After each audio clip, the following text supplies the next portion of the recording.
মাত্র 2,05,000 টাকা। 2,05,000 টাকা কয়? দেখো না স্কুটিটা কি সুন্দর তাই না? তাহলে আমি একবার ট্রায়াল দিতে চাই। তবে ম্যাডাম, আপনি যদি কিছু মনে না করেন, আপনাদের কি প্রিপারেশন আছে? ভাই আমরা পুরো প্রিপারেশন নিয়ে এসেছি, আমি শুধু একবার ট্রায়াল দিতে চাচ্ছি। ইমরান, চাবিটা নিয়ে আসো। ট্রায়াল দিতে এতক্ষণ লাগে? আপনি আবার কল দেন। ফোন দিচ্ছি, এখন পাচ্ছি না। মালিকের কানে যদি নিউজ যায়, আমার চাকরিটা একেবারে।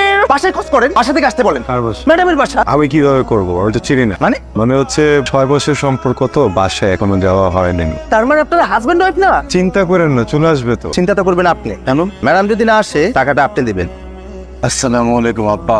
কাল থেকে তোমার ছেলেরে হাতে চুরি আর ফিতা বাইন্দা রাস্তায় ঘুরতে বলবা। সামান্য একটা মেয়ে যাকে দিন দুপুর বেলা ঘোল খাওয়াতে পারে, সে তো পুরুষ নামে কলঙ্ক। উইশ করো। কেন?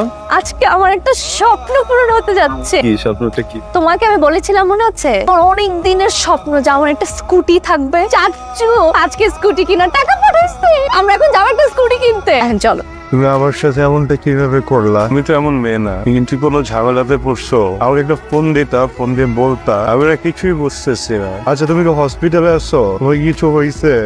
রায়হান ভাই, আরে আস্তাদ, অবস্থা বিয়ে শাদী করতে হবে না, আর 2 দিন পর তো মেয়ে পাবেন না ভাই। এটা কি পজিটিভ কইলি নাকি নেগেটিভ কইলি? নেগেটিভ ভাই, অবশ্যই নেগেটিভ। তুই আমার রক্তের সম্পর্কের কেউ না হয়েও তুই বিষয়টা নিয়ে ভাবতেছিস। সারাটা জীবন তো ভাই টাকাই কামাই গেলেন, টাকা পয়সা তো কম কামাইতেছেন না, বিদেশে এত টাকা কামাইতেছেন। আপনি একটু দেশে বিয়েটা কইরা বউ বাচ্চার পিছনে খরচ করেন। কইতেছোস? হ্যাঁ ভাই। সরি বলবো না তো কি করবো বলো? আমি জানি আমার জন্য তোমার অনেক অপমান সহ্য করতে হয়েছে তাই না?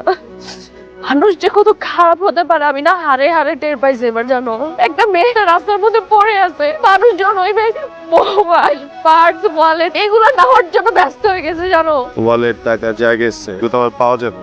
ওকে,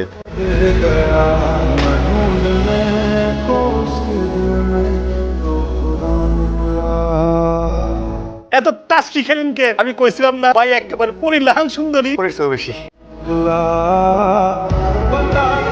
এই ভাই কই যান? কাজী অফিসে। কাজী অফিস? এখানে কাজী অফিস কই পেয়েছেন? আমার বড় ভাই রেস্ট হয়েছে গতকাল। ধুরু মিয়া, এটা একটা শুটিং স্পট, এখানে ফ্লোর ভাড়া দেওয়া হয়, শুটিং করা হয় এখানে। আমি নিজে ছিলাম তো কালকে বিয়েতে, আমি ছিলাম। আরে ভাই, কালকের পার্টি কাজী অফিসের সেট বানাইছিল, আজকে অফিসের সেট বানাইতেছে, একটু পর শুটিং শুরু হইব ভাই। হ্যাঁ ভাই ভাই ভাই ভাই শোনেন ভাই, কই যান? আসসালামু আলাইকুম ভাই। ভাই আমি তো এই যে কাজী অফিসের এখানে। ভাই আমি আসতেছি ভাই, আমি আসতেছি। ভাই কি হয়েছে? সর্বনাশ, তোর ভাবি আমারে সর্বশান্ত করে পথে বসায় দিয়ে গেছে। উনি আবার কি করলো? কাল রাত্রে আমারে কইলো আজকে আমারে নিয়ে শপিং এ যাইবো। আমি যেন বেরোয়ার সময় তার দেন মোহরের যে পুরো 10 লাখ টাকা এনে নিয়ে যায়, সে তার নিজের অ্যাকাউন্টে জমা রাখবো। আমিও সরল মনে বিশ্বাস করে পুরো 10 লাখ টাকাই তার জন্য দিয়ে গেছি। আমি বিয়ে উপলক্ষে বিদেশ থেকে যে 10 ভরি স্বর্ণ আনছিলাম, সেটাও আমি তার হাতে তুলে দিলাম। বাড়িতে তোলার আগে এত কিছু? আরে তার সাথে আমার তো রেজিস্ট্রি হয়ে গেছে। তুই তো সাক্ষী, কয়দিন পরে তো কলমে পরে তারা আমি ঘরে তুলে নিয়ে যেতাম। এই না পুরোটা আনছো তো? একদম, এখন যাও তাড়াতাড়ি জমা দিয়ে আস। ব্যাংকের সামনে পুরো 1 ঘন্টা খাড়া ছিল, কিন্তু তারা আসলে কোনো নাম গন্ধ নাই। আমি শেষ, আমি তো পুরোই শেষ। দিন রাত এক করে মাথার কাপ পায়ে মেলা টাকা পয়সা উপার্জন করছি। আমার ভিতর কেন রেখে রাখছে?